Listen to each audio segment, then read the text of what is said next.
शुभनयना करुणामय गौरीधर श्री वरविनायक शुभनयना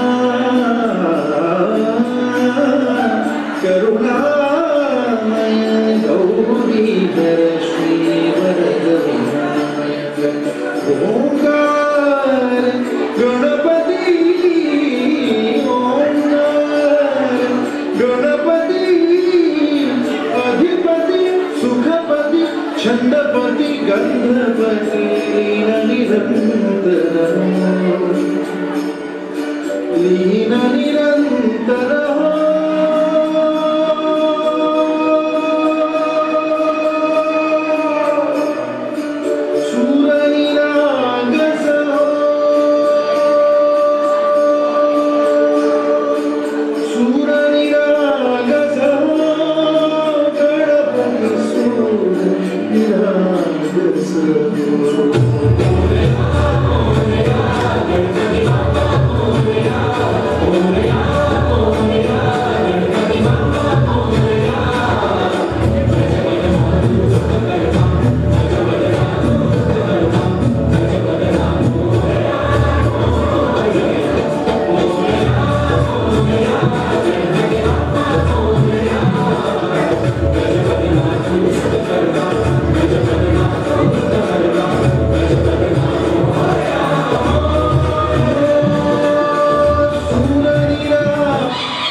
तिचीच व्यथा सांगण्यासाठी येत आहेत प्रीती मोहिते.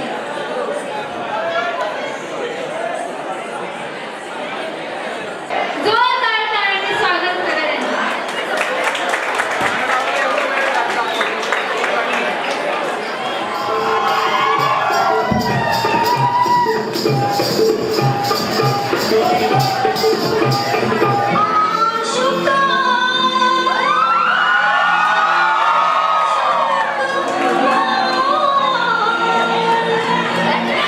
नाशिक जी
लावणीनंतर एक कोळी गीत सादर करतोय ग्रुप ड्रामा गर्ल. असं वाटतंय आता ज्यांनी आपल्यासमोर लावणी सादर केली ते स्त्री वेशामध्ये पुरुष होते. माझे सहकारी थोरात सर आहेत आणि ते केवळ नृत्य सादर करीत नाही तर तुमच्या समोर आता जे सादर केली ही पारंपरिक लावणी होती. स्त्रीचं आयुष्य कसं असतं हे त्यातून उलगडण्याचा प्रयत्न केलेला आहे. हे जर बारकाईनं आपण ऐकलं तर. आणि थोरात सर हे नुसते लावणी सादर करीत नाहीत तर लावणीचा ते खूप चांगले अभ्यास करतायत. सध्या ते मुंबई विद्यापीठामध्ये लोककला अकॅडमीमध्ये लावणी या विषयामध्ये PhDचं शिक्षण घेत आहेत. त्यामुळे आपल्या समोर एक छोटीशी झलक त्यांनी सादर केली. पण आपल्या समाजानं लावणीचा आपल्या लोककलांचा सन्मान केला पाहिजे. नाचणाऱ्या नर्तकीचा सन्मान गेला पाहिजे. अश्लीलतेनं बिभत्सतेनं बघण्यापेक्षा त्याच्याकडे कला म्हणून पाहिलं पाहिजे तर आपली कला जोपासली जाईल. यावर्षी आपल्या गॅदरिंगचा आपण थीमच अशी ठरवली की लोकरंग लोककला. त्यामुळे इथं सादर होणारे सगळे कला प्रकार जे आहेत ते पारंपरिक आहेत. कृपया आपलीच कोणतरी मैत्रीण बहीण आपल्याच नात्यातलं आपल्याच महाविद्यालय कोणतरी सादर करताय मागे बसून कमेंट्स पास करू नका. टाळ्या वाजवा, दाद द्या, आनंद घ्या कार्यक्रमाचा. धन्यवाद. फ्लॅश चालू करा. तुम्ही पण या बीट मध्ये रे रेकॉर्ड करतायत ते.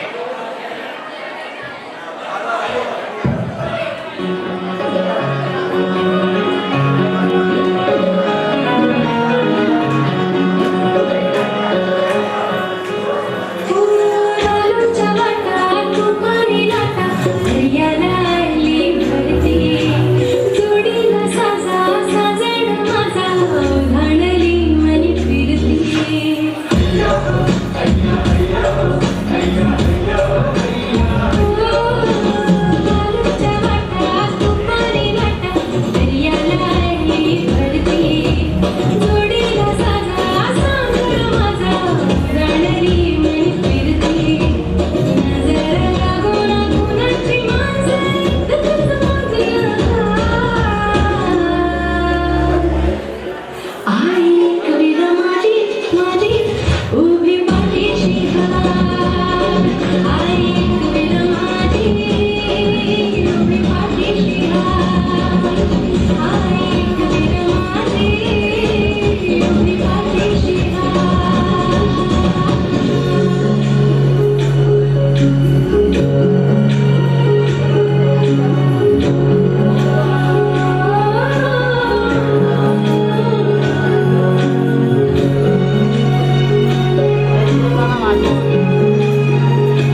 डॉक्टर.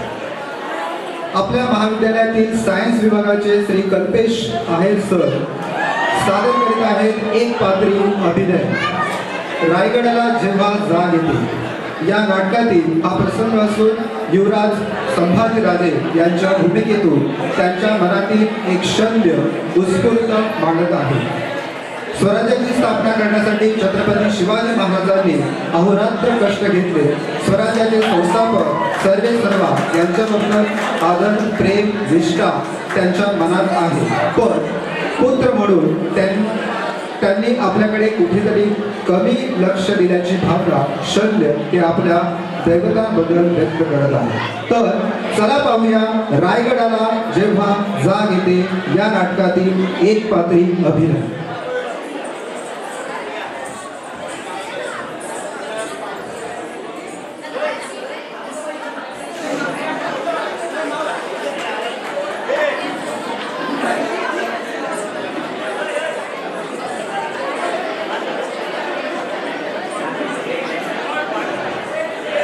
खरं बोला युवराजने, तुम्ही खरं बोलला.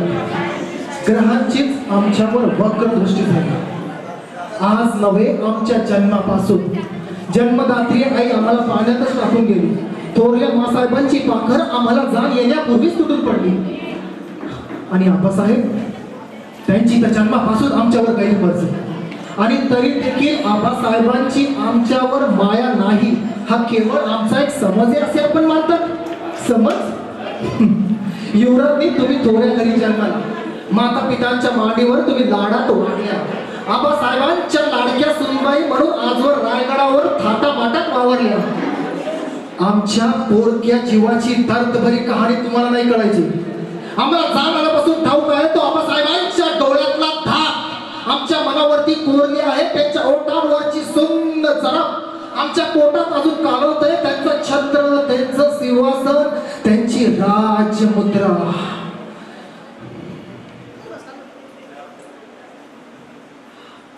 आग्र्याहून सुटकेच्या प्रसंगाची याद आली की अजून रक्त जळू लागतं, मस्तक फिरू लागतं, पोटात आतड्या तटतटा तुटू लागतात. एक 8 वर्षाचा कोवळा पोर उन्हातानातून रानावनातून आबासाहेबांच्या पाठोपाठ दौड करताना अजून आमच्या डोळ्यासमोर स्पष्ट दिसतोय.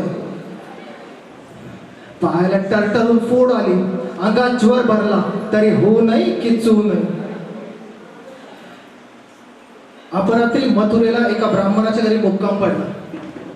मध्यरात्री खतपत सुरू झाली तेव्हा निळाजी पंत सल्ला देतात, महाराज सही सलामत सुटायचं असेल तर युवराजांना इथेच मागे सोडून पुढे दौड केली पाहिजे.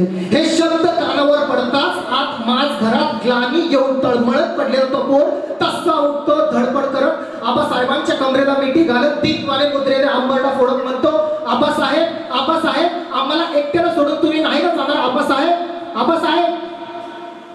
आबासाहेब एक शब्द बोलत नाही. इवल्या हाताची मिठी ते आपल्या पोलादी बोटाने सोडवतात आणि माझ घराकडे बोट दाखवतात. शेकडो कोसांची पायपीट विना तक्रार करणाऱ्या त्या पोराचे पाय ओस्त्रीवरून माझ घरात जाईपर्यंत पांगळे होतात. ब्रह्मांड आत होतं चिमुकल्या मनाला. युवराजनी एकच सवाल पुसतो, एकच.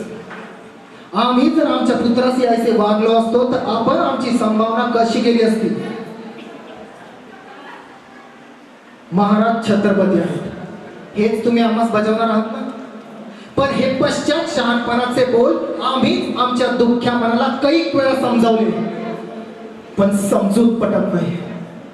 आत खोलवर गेलेला एक तळा आहे, तो समजला जात नाही.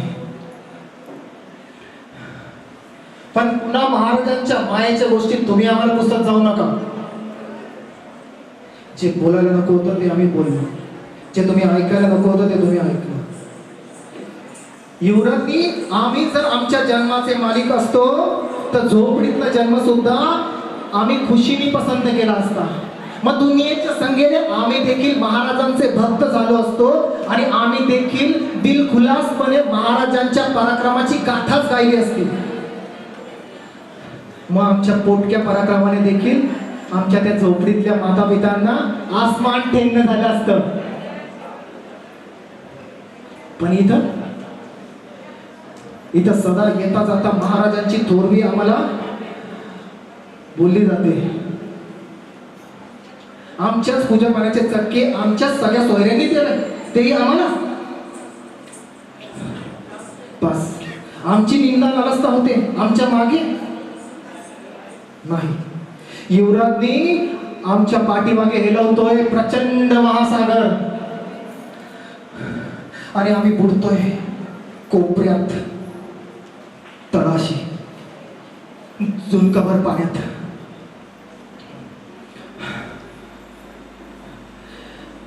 युवराजनी बस आता आम्ही केला तोच विचार योग्य.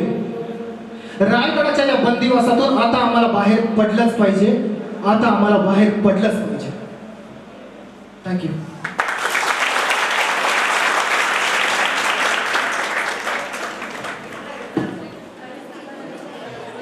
तर अशा या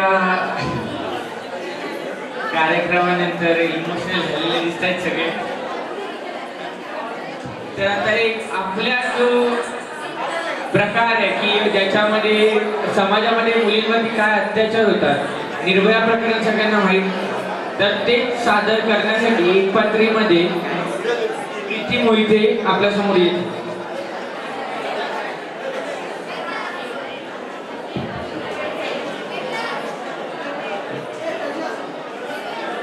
मला ना कसलीच भीती वाटत नव्हती. मी कोणत्याही गोष्टीला न घाबरता सामोरं जायचे.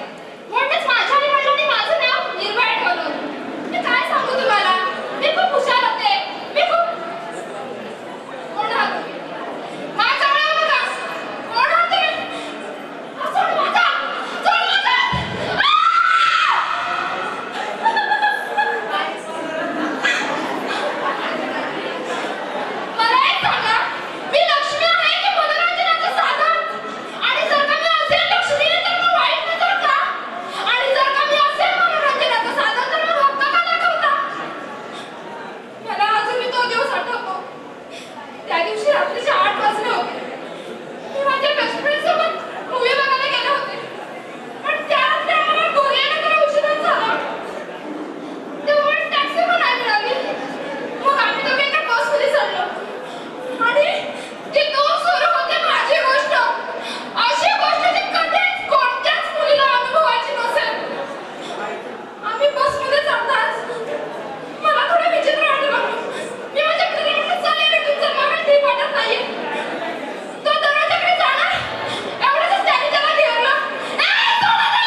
आली का? पुढील लावणी सादर करण्यासाठी येत आहेत आपल्या जीवनदीपच्या कलावंतींनी. शिवकन्या ग्रुप गाण्याचं नाव आहे चला जेजुरीला जाऊ.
सोला पुरी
रंगदेवता आणि रसिक प्रेक्षकांना विनम्र अभिवादन करून बेनिशाण करून तुमच्या समोर सादर करीत आहेत एक मिमिक्री.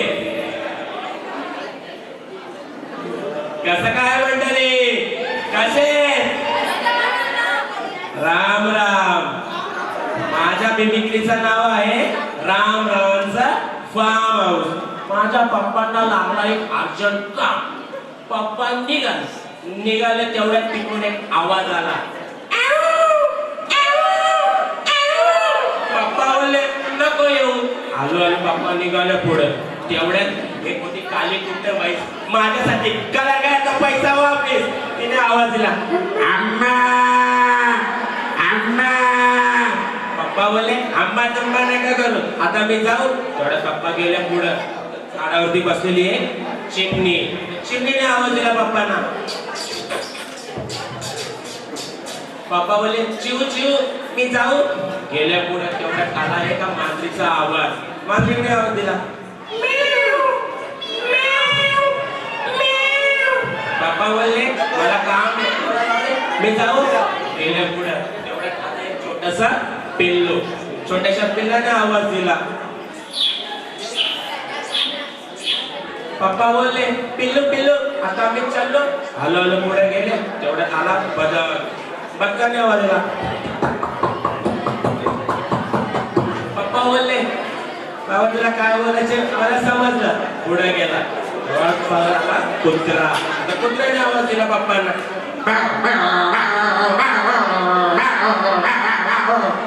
पप्पा बोला मी तुझा भाऊ तू माझा भाऊ आता मी जाऊ. तेवढ्यात निघाले पप्पा आणि तेवढा आवाज आला. आवाज आला का बरं का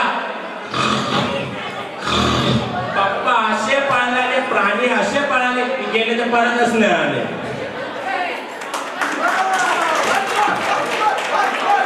एवढी आवाज काढणं काही सोपी गोष्ट नाही म्हणून निशासाठी एकदा जोरात टाळ्या होऊन जाऊ दे.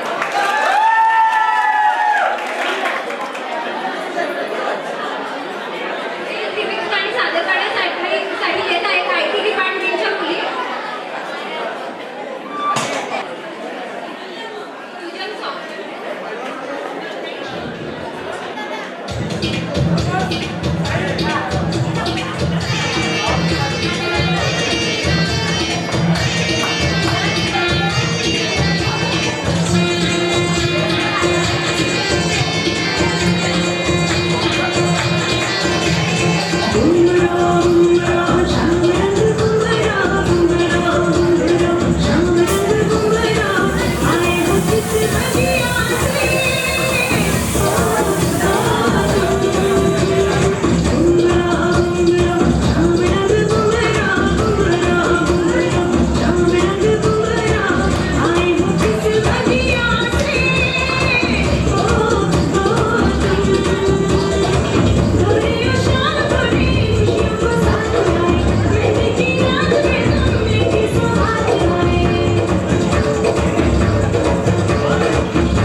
हॅलो, जोरदार टाळ्या होऊन जाऊ दे एकदा.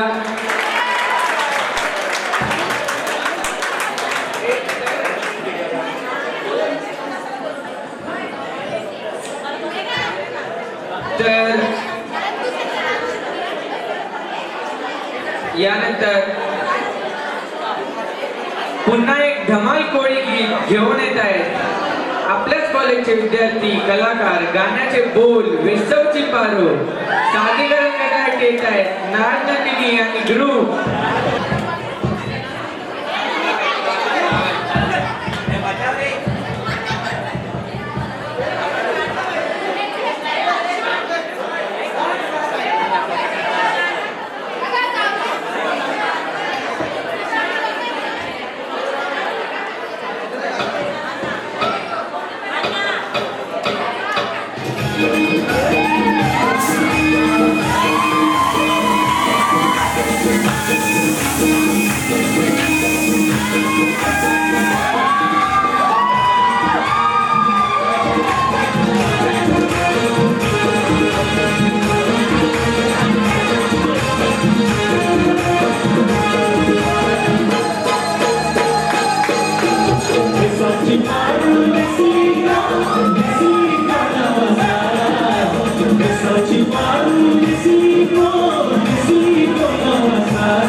ओंकार भोईर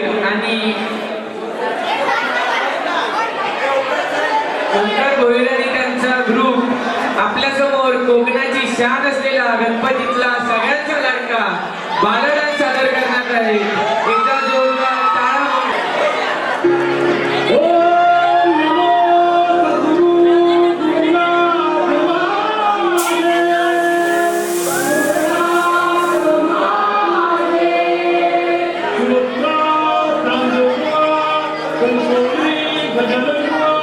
कविराज Mahadev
सुचवलंय.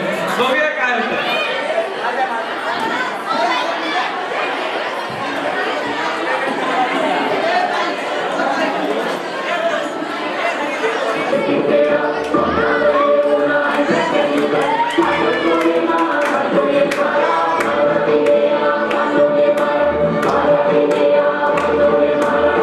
Please wait for a minute. Take some tobacco. Take some tuna. And rubber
कार्यक्रम सकाळपासून चालू आहे.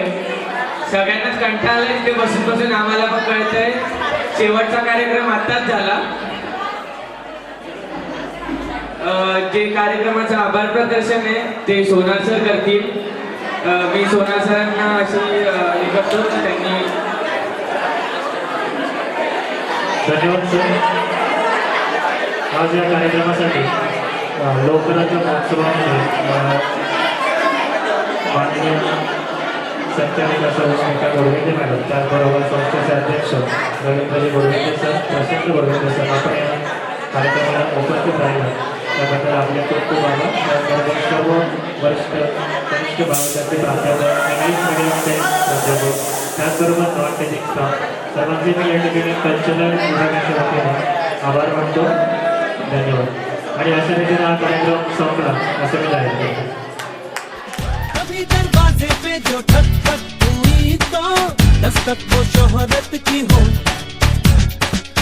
कभी जो छत पे यूं ही छम छम हुई तो बारिश वो दौलत की हो. जैसे होते हैं ख्याली बातों में सभी के वैसे